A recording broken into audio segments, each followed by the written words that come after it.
Edition starts right now. Some call it the right to farm, others call it the right to harm. There's a lot of back and forth on a proposed Oklahoma state amendment. You'll get to have the final say, though, when you go to vote in November. And tonight, Fox 25's Jordan Lucero, she's here in the studio explaining State Question 777 for you. It's one of the more controversial questions Oklahomans will get to decide tonight. Opponents, including some big names in Oklahoma, rallied asking you to vote no. One of the many things you'll get to decide at the voting booth in November is a state question about farming. 777 would write into the Constitution the right to farm. I would encourage everyone to read the question. Roy Lee Lindsay is the director of the Oklahoma Pork Council and a supporter of the state question. First of all, I believe that this is about consumer choice, and it's about what you can buy at the supermarket. Opponents gathered to rally against 777. It included some familiar faces. Former Governor David Walters, musician Wayne Coyne from the Flaming Lips, and coach Barry Switzer. It's misleading the way it's represented because it's like a trick play. It's the tight end round, 87 yards against Nebraska, remember? Opponents say it's a trick to call this the right to farm, a right they say already exists in the state. They fear passing this question could have negative consequences because it lacks specific definitions of what it protects now, but it would make it hard to pass regulation later. They fear it could impact water quality, food safety, and corporate ag pollution. You can read it for yourself. The exact wording of 777 you'll see on your ballot in November is on OKCFox.com right now. Jordan Lucero, Fox 25 News. We've got your back in Norman tonight. We have just learned, thanks to these really great photos, Norman police were able to catch this guy wanted for theft just a few hours ago. They're not releasing his name at this time, but they do tell Fox 25 that he was wanted for stealing building supplies at a home under construction.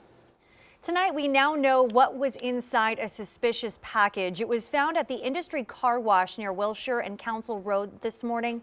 Oklahoma City police say the wooden box had the word bomb written on it and there was diapers inside. A bomb squad robot was used to examine the box for about 4 hours until it was deemed safe. 3 businesses were evacuated, including a 7-Eleven. EMSA, they were on the scene, but no injuries were reported there.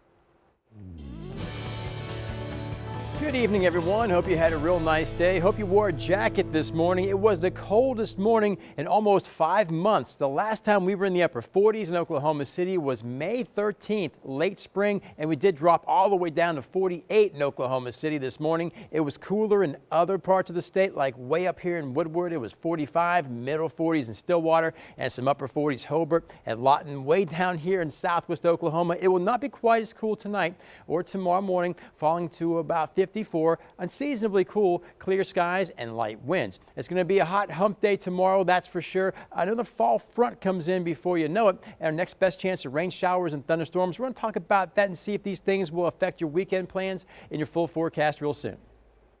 Jeff, thank you. A Southwest Oklahoma City family devastated tonight after losing more than a dozen family pets. A massive fire inside the home is to blame. Fox 25's Chelsea Washington joins us now live with how neighbors are responding. Chelsea. If you are a dog lover, this story is going to be hard to hear, but a house fire here at this home claimed the life of 11 dogs. Now that number is hard to stomach, but we watched them being carried out one by one on stretchers.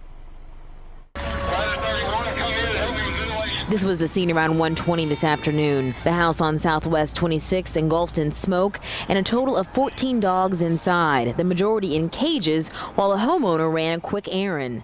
11 would never make it out. Neighbor Barbara Newman is devastated by the news. I thought, man, those poor dogs. A neighbor who noticed the smoke coming from the house is being hailed a hero for kicking in the door and allowing 2 of the dogs to escape. Lula Woods witnessed it firsthand. I came up to the front, that's when I saw the one guy knocking on the door, banging on the door, trying to arouse them, I guess, but they had already gone to work. A third dog was resuscitated at the scene after being treated for about 15 minutes. You could even save one life.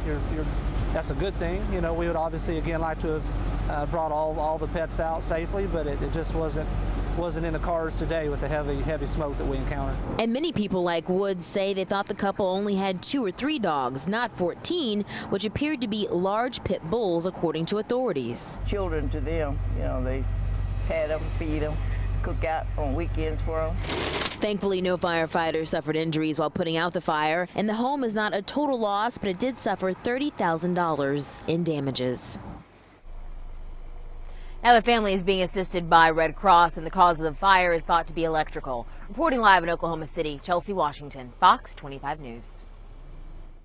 A crowd of protesters gathers around an officer-involved shooting in Southern California. Take a look at that crowd right there. They were not happy with what happened at a strip mall in El Cajon, California. An African-American man was shot after police described him as erratic. Now, he was taken to the hospital in critical condition. Police did not say what kind of threat he posed to police. However, police are investigating there. The El Cajon department just tweeted out that video voluntarily surrendered by witnesses shows the subject did not have his hands in the air.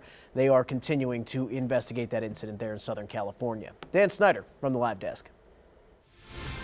Dan, thank you. New at 10, the day after the debate, both Hillary Clinton and Donald Trump claiming victory. The nominees knocking each other's debate performance. Today in North Carolina, Clinton saying Trump did not show up ready, while Trump says this morning on Fox and Friends what he'll do differently next debate, even blaming the equipment for his performance. What a great mic. But in you mean for the actuality, people listening in the hall could not hear your well, full it was answers? on and off, and it was much lower than hers. The most recent Real Clear Politics polling average shows Clinton leading Trump by just over 2 points. And our mission at Fox 25 is to connect the presidential candidates to our viewers to better inform and empower you. We have reached out to the presidential candidates to participate in extended interviews, not only with our station, but our 65 sister stations across the country. And we want to hear from you. Tell us, what do you want to know from the candidates? What issues are relevant to you? And what would you ask Donald Trump and Hillary Clinton? Please share your thoughts. We want to give you a voice in this historic and important race for the White House. So please share your thoughts with us by email at news@okcfox.com or on our Facebook page. A defensive driving course is trying to make a dent in teen car crash numbers. Program organizers at OKC OSU tell us car accidents are the leading cause of death amongst teenagers. Fox 25's Kylan Mills shows us how they're giving drivers the tools to save lives. Hey, Kylan. Hey, Jennifer and Mike, we're told this course is a game changer. It teaches these teens all kinds of new driving techniques for all different types of situations. Organizers say it's especially crucial that teens learn defensive driving. The Alive at 25 program at OSU OKC gives young drivers a new approach behind the wheel that could save their lives and others. An exciting time in a teen's life and often a terrifying one for parents, the day they get their driver's license. In driver's ed, they learn enough to pass a driving test for their license, but they're not taught defensive or precision driving. Ruth Ann Baugh, director of the OSU OKC Center for Safety and Emergency Preparedness, tells us car crashes are the leading cause of death amongst teens. So OSU OKC started a defensive driving program for young adults. The class was actually a lot of fun. The instructor we had was awesome. He kept us laughing. He really knew what he was talking about. And then once we got to go outside, that's whenever it got really fun. The course is held for 4 hours on 2 consecutive weeknights, mainly taught by current and former law enforcement officers. In a classroom portion, the teens learn about avoiding distractions and texting behind the wheel. Then they go out on the course where they learn defensive driving and steering techniques. This class kind of gave me the knowledge and muscle memory to actually feel confident that if this situation arises, I would know what I was doing and I would be able to do it well.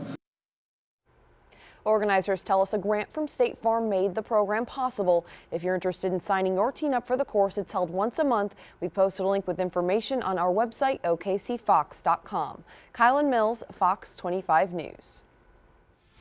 Kylan, thank you. And new tonight, another turnpike hike for Oklahoma drivers. We've just learned the Turnpike Authority has voted to increase their rates by 17%.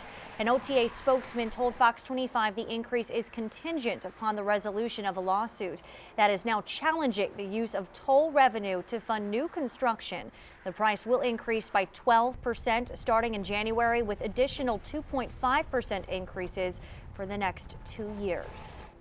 Well, the day after the debate, a unique voter population coming forward now claiming they're being ignored. Yeah, coming up, the often forgotten growing demographic now demanding a voice.